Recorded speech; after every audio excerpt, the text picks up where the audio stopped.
For some reasons, we humans are all obsessed with crime. We love true crime documentaries like Making a Murderer or the recently revived America's Most Wanted, and we just eat up every podcast about convicted murderers who could be innocent or not. I'm literally that person, you guys. I was binge watching Trials by Media yesterday and I was like, oh my god, how could this be? There are literally tons of studies as to why people like to explore the very dark and terrifying heads of the sickest humans to ever exist. And not sick in like a cool way, sick in like you are sick in a bad way. Now if you're one of those people, you are going to love this video. What is up, you guys? Hope you're having an awesome day. I'm your host Ayman Hassan and welcome back to another video. If I sound more manly than usual and more like congested, it's because my cat's fur was in my mask. And COVID stops at nothing, but neither do allergies. Anyway, today we are getting dark with the top 10 criminals who almost got away. Starting us off at number 10 is ADRIAN PROUT. Now ADRIAN PROUT was a millionaire who almost, keyword almost, got away with murdering his wife. PROUT killed his wife Kate during an argument about their impending divorce, but police couldn't locate her body anywhere on their 276-acre farm. I've watched so many murder cases when someone gets killed on a farm, and cause it's so big, no one can ever find the body. It wasn't until his new girlfriend convinced him to take a lie detector test to prove his innocence that everything went tits up, cause he obviously failed. He confessed to the murder soon after and showed authorities where his wife's body was almost 4 years after he killed her. Coming in at number 9 is John List. This guy is as evil as it comes, you guys. Back in November of 1971, John went and murdered his wife, mother, and 3 children in their home in New Jersey. He then disappeared and eluded justice for nearly 18 years after assuming a new identity and remarrying. List had planned the murders so that nearly a month passed before anyone actually suspected something was wrong, which is insane. A nationwide manhunt was launched, nothing was found until nearly 2 decades later when the murders were recounted on Fox's America's Most Wanted. After that, List was located and arrested in Virginia less than 2 weeks after the episode was aired. He died at age 82 while in prison custody, and good, thank God. They took so long to find him. I'm shocked he killed an entire family. Why would he even do that? Like, there was no motive. I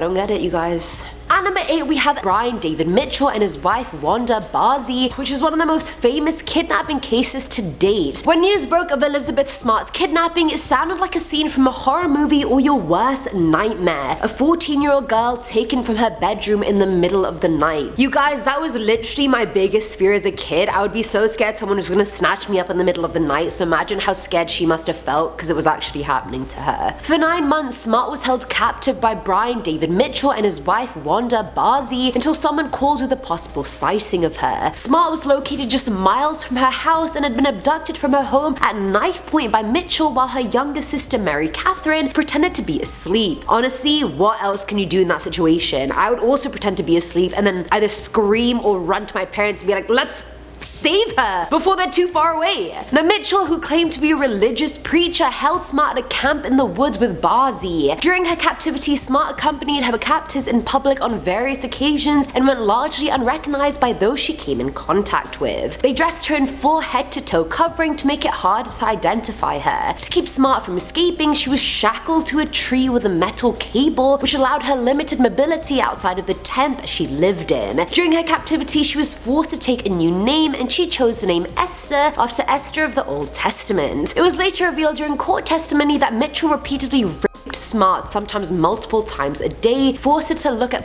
pornographic magazines, and regularly threatened to kill her. He often forced her to drink alcohol and take drugs to lower her resistance, and both starved her and fed her garbage. Smart's abuse was facilitated with the assistance of BARZEE, who Smart would later refer to as the most evil woman she had ever met, and girl, I believe you. In October of 2002, Smart's sister Mary Catherine suddenly realized that the abductor's voice was that of an unemployed man the family knew as Emmanuel, whom the family had hired for a day to work on the roof and rake leaves. On March 12, 2003, Mitchell was spotted with a woman and a girl in Sandy, Utah by 2 separate couples who had seen photos of Mitchell on the news. The woman was obviously Wanda and the girl was Elizabeth Smart, disguised in a grey wig, sunglasses, and veil. She was thankfully saved, and despite the torture and horrible abuse that she suffered, she's gone on to become an accomplished author and child activist. Filling at number 7 slot are the Menendez brothers. Did they kill their wealthy parents for their money, or were Lyle and Eric Menendez driven condemned to murder because of a lifetime of abuse. Both theories played out in courtrooms twice because the jury in their first trial was deadlocked. The brothers, now in their late 40s but were 21 and 18 at the time of the murders, killed their parents with shotguns in their Beverly Hills mansion. Jose was shot point blank in the back of the head and Kitty was shot 15 times. Now at first the brothers were not arrested as they told police it was likely a mafia hit or a bad business deal, but in the weeks that followed, suspicions mounted as the brothers began spending money from their parents' $14 million estate. It's honestly always money motivated, for God's sake, like, at least wait to spend the money. 7 months after the murders, both brothers were arrested and eventually convicted in 1995. Despite being sentenced to life in prison, both brothers got married while incarcerated and remained in contact. If only they didn't jump at the chance to start living the high life, maybe they actually would have gotten away with murder. Now at number 6 is Robert BERDELLA. I maybe think it's BERDELLA. Producer Chris is telling me it's BERDELLA, so I'm gonna trust him because he's producer Chris. He can do no wrong.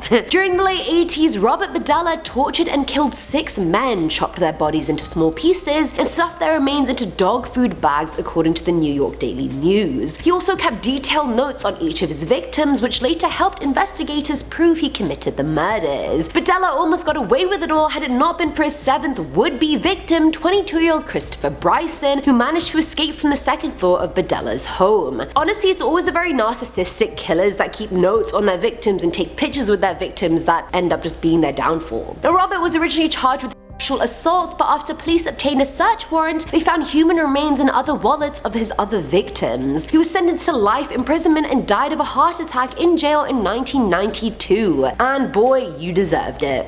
Coming in at number 5 is Gertrude Beneszewski. In 1965, police found the emaciated body of 16-year-old Indianapolis resident Sylvia Likens. She was covered in cigarette burns and sprawled out on a filthy mattress in the home of 37-year-old Gertrude Beneszewski, according to Indianapolis Monthly. Sylvia and her sister Jenny boarded with Gertrude because their parents were carnival workers and traveled a lot. The girls' father paid Gertrude $20 a week in exchange for housing his daughters, but if the money ever arrived late, Gertrude would take her anger out on the girls, and eventually she just focused her beatings on Sylvia alone. But this wasn't a crime of an adult beating a child. Gertrude was the mother of 7 children, all of whom lived in the house and partook in the violent and sadistic attacks against Sylvia. Neighborhood kids, some as young as 10, were invited to join in or watch. No one reported a single thing. In October 1965, Sylvia was beaten to death, and Gertrude apparently forced a neighbor to call the police and tell them Sylvia had just run away. When police arrived at the home, Jenny Likens, Sylvia's younger sister, apparently whispered to one of the officers, "Get me out of here and I'll tell you everything." Just imagine how scared she was. Gertrude got 20 years in prison and was then released. She moved to Iowa, changed her name, and died of lung cancer in 1990. The others, who were mainly children, all got away with short sentences, if any at all. At number 4 is Dennis Rader, aka the infamous BTK killer. Rader used to break into his victims' homes in and around Sedgwick County, Kansas, and stalk them before making his move. He would then bind, torture, and kill them, which is obviously where he got his nickname from. He killed 10 people between 1974 and 1991, but wasn't arrested until 2005. Once apprehended, police searched Rader's home and found photos of Rader with his victims. Rader was charged with 10 counts of first-degree murder and is now serving 10 consecutive life sentences at El Dorado Correctional Facility. So how does a guy get away with murder for that long and then somehow get caught? Well, he sent taunting letters to police and newspapers describing the details of his crimes. After a decade-long hiatus, Rader resumed sending letters in 2004, leading to his 2005 arrest and subsequent guilty plea. It's like he wanted to get caught or maybe get recognition for decades of hard work and killing, and he finally did, but people are smarter now. Either way, this guy is one of the most famous serial killers that almost got away,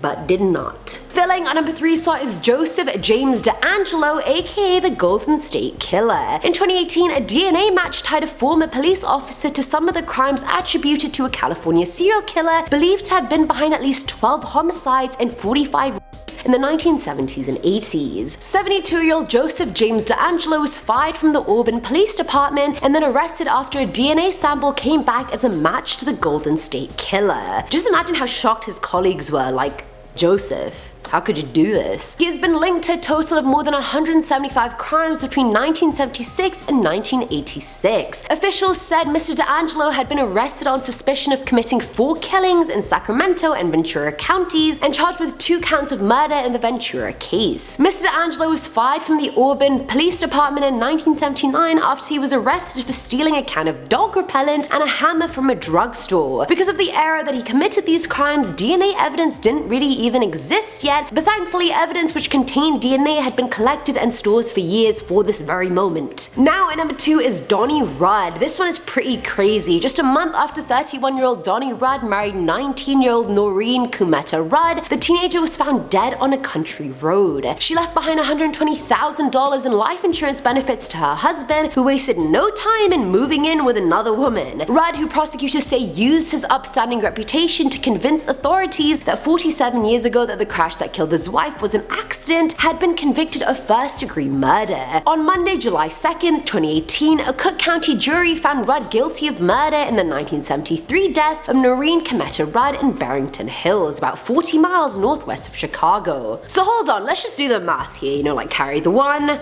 Donnie Rudd was not charged until he was 76 years old. Talk about skeletons in your closet. Can you just imagine living your whole life knowing you're a murderer and thinking you got away with it for nearly half a century? No. Come as a bitch and it will come for you. And finally, at number 1 is none other than Ted Bundy. Notorious serial killer Ted Bundy made his way back into the headlines last year thanks to a recent documentary series and a fictionalized movie starring Zac Efron as a charming yet unthinkably dangerous man. We all know that Ted Bundy was eventually caught for the string of murders, sexual assaults, and kidnappings he committed in the 70s, but the details about his confessions are more complicated than you might have thought. So what really happened and how did he finally get caught? Well, to start, we could do a whole video on Ted Bundy alone, but I guess Netflix already kind of did that, so here's like the Spark Notes version. He had been arrested for traffic violations, which then uncovered some of his other crimes, which he then went to prison for, which he then escaped from twice. Are you following me here? It wasn't until he was on death row that he finally confessed to 30 additional murders, but many people think he committed many more than that. We're talking somewhere in the hundreds, you guys. He attempted to escape the electric chair for years, managing to get his execution date pushed back again and again. And he was finally executed on January 24th, 1989 at the Florida State Penitentiary. He finally confessed to most of his murders from 1973 to 78, 2 days beforehand. But if it hadn't been for that initial routine traffic stop in 1975, this story would have been hella different. And that is it for today's video, guys. Let me know what you thought in the comments below. I don't know why I'm smiling this much after all the morbid